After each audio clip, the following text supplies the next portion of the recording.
My name is Luke Lombardi, and I'm for the resolution that the United States federal government should ban all animal testing. Not only is animal testing immoral, but many of the reasons for animal testing have vanished due to recent technological advances. While I agree that animal testing was an important tool for us in the past, contributing numerous times to medical science and biology, we have advanced sufficiently so as to move past it as a research method.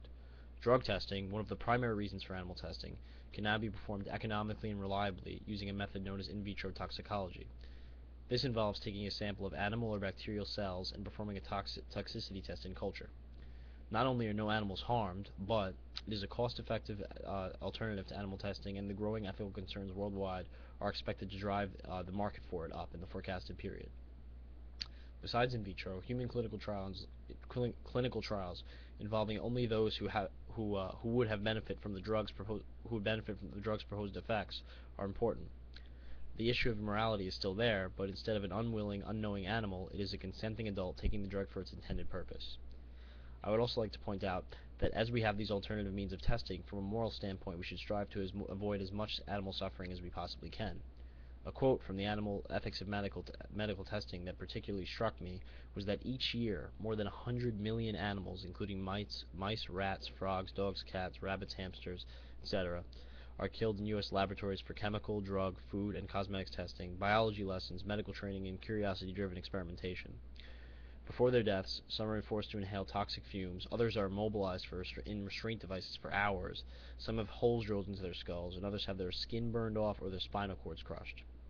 In addition to the torment of the actual experiments, animals in laboratories are deprived of everything that is natural and important to them. They are confined to barren cages, socially isolated, and psychologically traumatized. The thinking, feeling animals who are used in experiments are treated like nothing more than disposable laboratory equipment. Clearly, this is not a responsible way of conducting research.